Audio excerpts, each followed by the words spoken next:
जो हमारे defence minister हैं राजनाथ सिंह जी, उन्होंने ये अनाउंस किया है कि जो इंडियन आर्मी जो हमारे वेपन्स और एम्यूनेशन इंपोर्ट करती थी उसके 101 आइटम्स पे बैन लगा दिया गया है। यानी इंडिया जो इस लिस्ट में 101 आइटम्स हैं उन पे अब इंपोर्ट नहीं करवा सकती थी। जो वेपन्स और एम्यूनेशन है उनका इंपोर्ट अब नहीं हो सकता। इसका मेन रीज़न ये है कि जो हमारी खुद की इंडस्ट्री है, खुद की डिफेंस इंडस्ट्री है, उसको एक बूस्ट देने के लिए ये डिसीज़न लिया गया है। और ऐसा नहीं है कि ये जो बैन है वो इमीडिएटली लागू हो जाएगा। ये लागू होगा दिसंबर 2020 से लेके दिसंबर 2025 तक। इसके बीच में अलग अलग आइटम्स के ऊपर जो डेट है वो मेंशन की गई है। और सिर्फ ऐसा नहीं है कि जो इन्हीं तक ये जो बैन है ये लिमिटेड रहेगा। इन द फ्यूचर हर साल जो है सरकार रिव्यू करेगी और इसमें कुछ ना कुछ आइटम ऐड किए जाएंगे हर साल। यानी आप इन द फ्यूचर देख सकते हैं कि जो 101 आइटम्स हैं उनकी ये जो लिस्ट है 101 आइटम्स की, ये फ्यूचर में और ज़्यादा बढ़ती रहेगी। और ये सारा सब इसलिए किया जा रहा है कि जो हमारा आत्मनिर्भर भारत अभियान है उसको एक बूस्ट देने के लिए ये सारा कुछ किया जा रहा है। और इस लिस्ट में छोटे मोटे आइटम्स ही नहीं इन्वॉल्व हैं, इसमें बड़े बड़ी टेक्नोलॉजी, बड़ी बड़ी जो वेपन्स हैं वो भी इन्वॉल्व हैं। जैसे कि आर्टिलरी गन्स हो गई, मिलिट्री ट्रांसपोर्ट एयरक्राफ्ट हो गए, सबमरीन हो गई, लाइट कॉम्बैट एयरक्राफ्ट हो गए, machine guns, assault rifle, snipers, बहुत सारी चीज़ें इसमें इन्वॉल्व हैं। सबमरीन से लेके एम्यूनेशन से लेके helmet, vest, artillery gun, cruise missile, सारा कुछ इस लिस्ट में इन्वॉल्व है। और जैसे कि लाइट कॉम्बैट हेलीकॉप्टर है, जैसे इंडिया ने यूज़ किया था चेतक हेलीकॉप्टर, जो इंडिया का खुद का हेलीकॉप्टर था सियाचिन मिशन में। तो सियाचिन मिशन के दौरान अपने ही हेलीकॉप्टर को यूज़ किया था इंडिया ने। चेतक का हेलीकॉप्टर उसने सियाचिन मिशन में अपना काफ़ी अच्छा काम किया था। अगर आपको सियाचिन मिशन के बारे में जानना है तो उसका मैं लिंक आपको डिस्क्रिप्शन में दे दूंगा, तो आप उसको देख सकते हैं उस वीडियो को।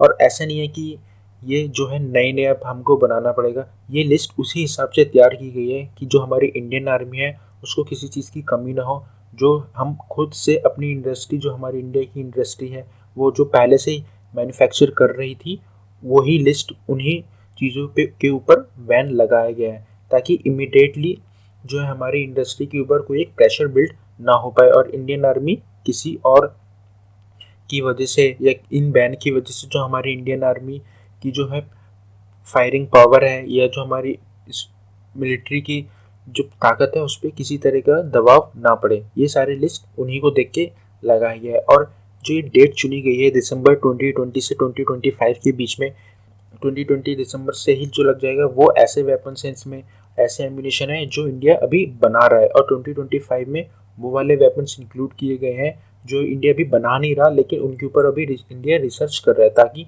इन द फ्यूचर इंडिया इसके ऊपर रिसर्च करके इसको भी अपनी मिलिट्री में शामिल कर पाए। तो अब हम जान लेते हैं कि ये सारा कुछ कर तो रहा है इंडिया, तो इसके बेनिफिट्स क्या क्या हैं। देखिए, सबसे बड़ी बात, इससे जो हमारी जो फॉरेन रिजर्व है, जो हमारे डॉलर्स हैं, उसकी बचत होगी। क्योंकि जो भी इंडिया प्रोक्योर करता था किसी और कंट्री से, जैसे हाल ही में राफेल किया था इस इंडिया ने, तो उसकी जो पेमेंट होती है वो हमेशा डॉलर्स में होती है। अगर हम खुद की इंडस्ट्री के ऊपर रिलाई होना शुरू हो जाएंगे, खुद के प्रोडक्ट्स हम खरीदेंगे, तो उसकी पेमेंट हम अपनी जो इंडस्ट्री है उनको रुपीज़ में कर सकते हैं और जो हमारा फॉरेन रिजर्व है वो भी बढ़ेगा। और इंडिया नंबर 1 इम्पोर्टर है आर्म्स और एम्यूनेशंस का। जो भी हम फॉरेन रिजर्व्स होता है हमारा, जो भी हम कमाते हैं वो काफ़ी ज़्यादा अमाउंट जो है वो हमारे मिलिट्री की जो इक्विपमेंट है उसको प्रोक्योर करने में चला जाता है। तो जिसकी वजह से जो हमारी सेविंग है, डॉलर की सेविंग है, वो नहीं हो पाती। जो फॉरेन रिजर्व है हमारा वो काफ़ी धीरे धीरे बढ़ता है।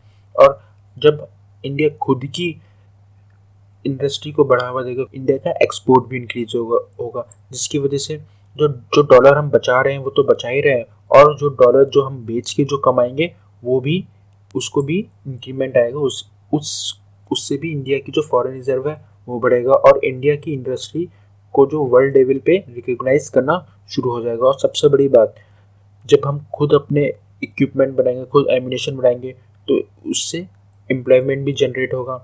तो जो हमारी बेरोज़गारी है या जो हमारी एम्प्लॉयमेंट से लड़ती है सरकार अनएम्प्लॉयमेंट से, उसमें भी काफ़ी ज़्यादा मदद मिलेगी। और सबसे बड़ी बात, जो हमारी इमेज है वर्ल्ड में कि जो हम सबसे बड़े इम्पोर्टर हैं, वो आर्म्स एंड एम्यूनेशन के नंबर 1 इम्पोर्टर हैं, वो इमेज भी चेंज हो जाएगी इस वजह से, क्योंकि जो हम अब अपनी इंडस्ट्री पे रिलाई होना धीरे धीरे शुरू होंगे। जो हमारे फ्यूचर प्लानिंग है, जो इंडिया की फ्यूचर प्लानिंग है गवर्नमेंट की, वो अपने इंडियन एक्सपोर्ट्स को बढ़ाना। अभी हम एक्सपोर्ट करते हैं वो 1.4 बिलियन का एक्सपोर्ट करते हैं, और जो हमारा टारगेट रखा है इंडियन गवर्नमेंट ने अपना, वो 2024 तक इसको $5 बिलियन तक पहुंचाने का टारगेट रखा है। इसके लिए काफ़ी ज़्यादा स्टेप्स भी लिए। जो हमारा FDI है, फॉरेन डायरेक्ट इन्वेस्टमेंट है, इसमें 100% तक जो है इन्वेस्टमेंट कर सकते हैं। वो वेरी करेगा केस टू केस की कौन इन्वेस्टमेंट कर रहा है, उसको इजाज़त सरकार देगी, लेकिन 100% FDI इन्वेस्टमेंट के लिए मंजूरी दे दी है सरकार ने। और एक सेपरेट बजट भी बनाया गया है, जो हम अपनी ही इंडस्ट्री से सामान खरीदेंगे, वो 52,000 करोड़ का एक सेपरेट बजट है। जो 52,000 करोड़ है वो सिर्फ इंडियन इंडस्ट्री को बढ़ावा देने के लिए, इंडियन आर्मी इस अमाउंट से सिर्फ इंडियन प्रोडक्ट्स ही खरीदेंगे, इंडियन वेपन्स ही खरीदेंगे। तो हम जान लेते हैं कि जो आइटम्स इंक्लूड किए गए हैं, 101 आइटम्स में से कुछ आइटम्स बताऊंगा मैं आपको, तो वो सारे तो बताना पॉसिबल नहीं है, तो कुछ आइटम्स बताता हूँ कौन कौन से आइटम जो हैं इंक्लूड किए गए हैं।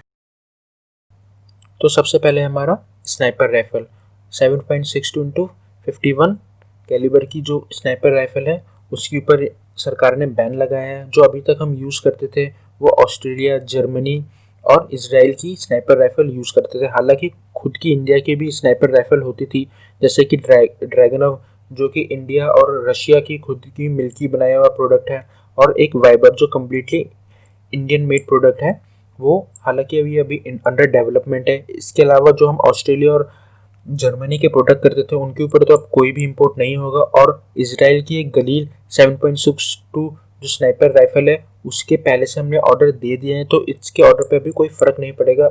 लेकिन आगे से इसके ऑर्डर नहीं दिए जाएंगे, और सरकार अब आगे से स्नाइपर राइफल 7.62 जो कैलिबर का स्नाइपर राइफल होगा, वो उसके लिए अब इंडियन प्रोडक्ट को ही यूज़ करेगा।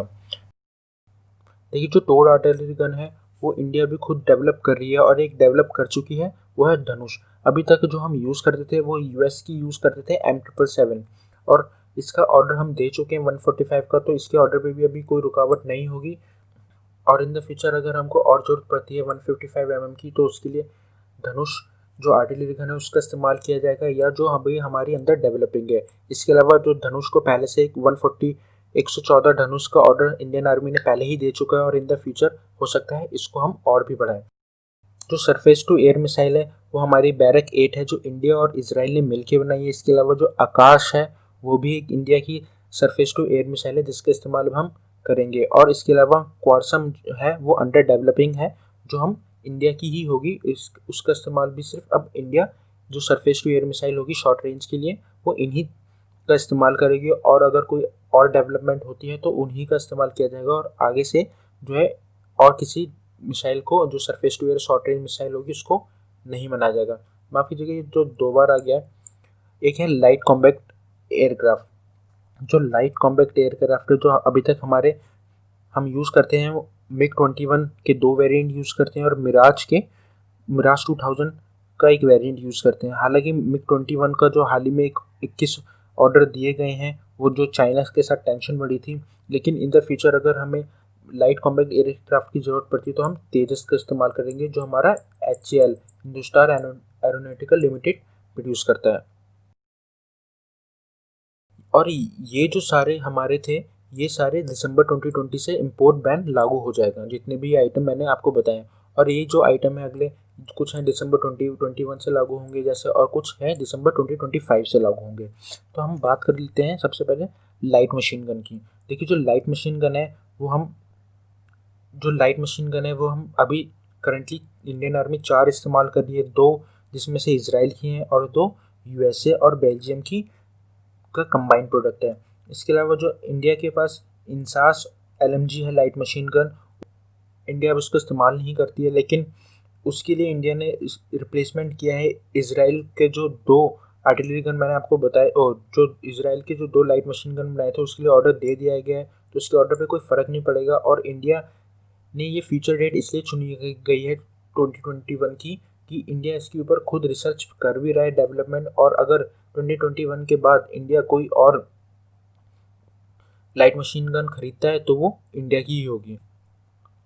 असॉल्ट राइफल 7.62 जो कैलिबर का होगा, 2021 तक इसका भी इस्तेमाल किया जाएगा। हालांकि अभी AK-203 ही है जो असॉल्ट राइफल 7.62 की है, जो इंडिया अभी नहीं बना रहा है क्योंकि ये इंडिया और रशिया का कंबाइंड प्रोडक्ट है और प्राइसिंग इशू के चक्कर में इंडिया अभी इसकी मैन्युफैक्चर नहीं कर रहा है।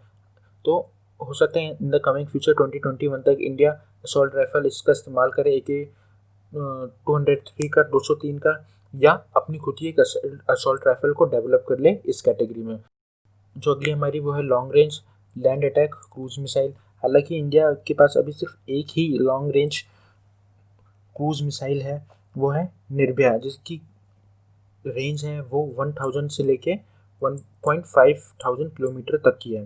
हालांकि ये अभी अंडर डेवलपमेंट प्रोडक्ट है, इसलिए इसका जो डेट है वो 2025 तक रखा गया, ताकि इन द कमिंग फ्यूचर हम इसके ऊपर और डेवलपमेंट करें और इसको ही अपनी जो आर्मी में इन्वॉल्व करें, ना कि किसी और long range land attack cruise missile को करें। और ये इसलिए ही इतने ज़्यादा स्पेसिफिक हैं क्योंकि बहुत सारे वेरिएंट होते हैं मिसाइल के, लाइट मशीन गन्स के या किसी और प्रोडक्ट के।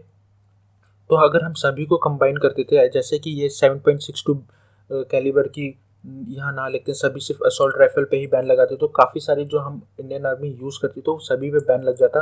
वो नहीं चाहते क्योंकि इंडियन जो अभी इंडियन जो डिफेंस इंडस्ट्री वो अभी इतनी केपेबल नहीं है कि जो हम कम्प्लीटली इंडियन प्रोडक्ट यूज़ करें। तो इसलिए इंडिया ने अभी कम्प्लीटली बैन नहीं लगाया और इंडिया कम्प्लीटली बैन लगाई भी नहीं, क्योंकि इससे जो हमारे रिलेशन है वो अदर कंट्री के साथ वो बिगड़ते हैं। तो उम्मीद करता हूँ आपको दोस्तों ये वीडियो पसंद आएगी, और मैं जितनी भी लिस्ट है पूरी लिस्ट वो डिस्क्रिप्शन में डाल दूंगा। ऑफिशियल PDF जो है उसका लिंक आपको दे दूंगा, अगर आपको देखना है एग्जाम पर्सपेक्टिव से तो आप वो चेकआउट कर सकते हैं। तो उम्मीद करता हूँ दोस्तों आपको ये वीडियो पसंद आएगी। अगर वीडियो पसंद आएगी तो उसको लाइक, शेयर और सब्सक्राइब करना मत भूलेगा। Thank you.